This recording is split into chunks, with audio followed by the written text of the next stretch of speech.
اچھا، ہمارے محلے سے جماعت نکل رہی ہے 40 دن کا نا، تو میری والدہ کو مطلب ہاسپٹل میں اس کو کیموگرافی جو انجیکشن ہوتی ہے شوکت خانم میں، تو اس کو وہ بھی ہو رہی ہے، اور میری والدہ مجھے کہہ رہی ہے کہ آپ چلے جاؤ، لیکن میری جو وائف ہے وہ مجھے کہہ رہی ہے، کبھی کہہ رہی ہے کہ ہاں چلے جاؤ، کبھی بول رہی ہے نہیں چلے جاؤ، تو مجھے خود بھی سمجھ نہیں کیا آ رہا والدہ ہاسپٹل میں ہے؟ ہے۔ والدہ کا بھی مسئلہ ہے، لیکن والدہ تو میرے کو کہہ رہی ہے کہ آپ چلے جاؤ۔ کہاں چلے جاؤ؟ بیوی کو لے کے الگ؟ نہیں نہیں، مطلب 40 دنوں کے لیے تبلیغ میں جماعت جو نکل والدہ رہی کہہ رہی ہے محلے سے۔ چلے پہ چلے جاؤ، بیوی جی کہہ جی، رہی ہے؟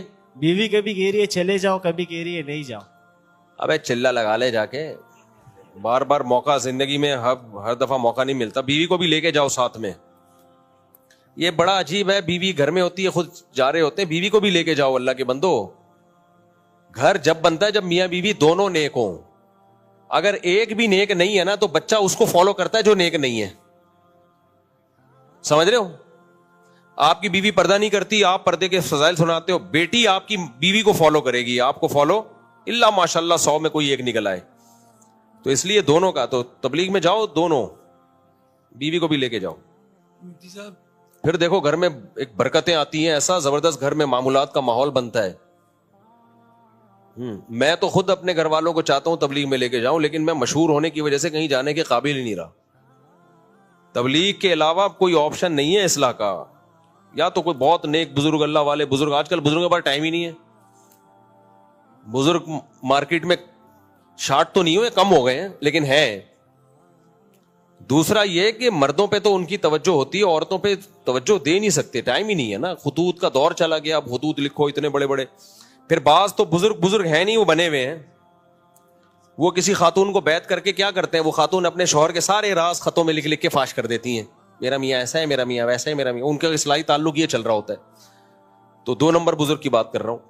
تو 1 نمبر بزرگ ہیں، یا تو ان سے اپنی بیوی کو بیعت کراؤ، لیکن 1 نمبر کو پہچاننا، فیروز میمن صاحب ہیں، بڑی زبردست اصلاح کرتے ہیں، تو کوئی بیعت ہونا چاہتا ہے نا، فیروز میمن صاحب حضرت حکیم اختر صاحب کے خلیفہ ہیں، اپنی بیگم کو بھی ان سے بیعت کرا دے، خود بھی بیعت ہو جائے، انسان کا بچہ نہ بنے، میرا نام بدل دینا۔ وہ مسالہ زیادہ لگاتے ہیں، جون پور کا قاضی بناتے ہیں، وہ ہیں بھی بڑے پرہیزگار، اللہ ان کی تقوی میں، ان کی عمر میں برکت دے، ورنہ مسئلہ بیوی کو کسی شیخ سے بیعت کرانے میں خطرات ہوتے ہیں آج کل، شیخ ہی نہ کہیں لے کے بھاگ جائے، شیخ کے بھی تو آدمی پہلے ہوتا ہے، کیا خیال ہے بھائی؟ ایسے واقعات آئے ہیں، بیوی کو کسی پیر و مرشد سے بیعت کرا دیا، چل بھائی اکیلا گھوم رہا ہے، بیوی عاشق ہو گئی پیر صاحب پہ۔ تو اس لیے یہ تصوف کا جو شعبہ انتہائی حساس شعبہ ہے، اس میں ہر ایک پر اعتماد مت کیا کرو۔ تو فیروز میمن صاحب کا نام میں ایسے ہی نہیں لے رہا کہ وہ بہت اللہ کرے اسی تقوی پر قائم رہیں وہ تو آپ کو ایسی نظر جھکانا سکھائیں گے نا کہ شاید بیگم کو بھی نہ دیکھو آپ۔ مذاق کر رہا ہوں، ایسا ہے نہیں، وہ بیگم کی محبت دل میں ڈالتے ہیں، تو ہاں وہ دوسری شادی سے منع کرتے ہیں لوگوں کو، تو وہ میرے پاس آ جایا کرو یہ سیکھنے۔ اس سلسلے میں آپ کس سے رابطہ کریں؟ ہم سے رابطہ کریں۔ اصلاحی تعلق کے لیے آپ حضرت فیروز میمن صاحب سے رابطہ کریں، بہت فائدہ ہوتا ہے۔ تو اللہ والے حضرت مولانا محمد احمد صاحب ہیں، ہمارے پڑوس میں رہتے ہیں، بڑے اللہ والے بزرگ ہیں، ان سے بھی اصلاحی تعلق قائم کر سکتے ہو۔ مجھے بھی اجازت بیعت ملی ہوئی ہے، لیکن میرے پاس ٹائم نہیں ہے، اور جو کام کر نہیں سکتا آدمی کیوں کرے؟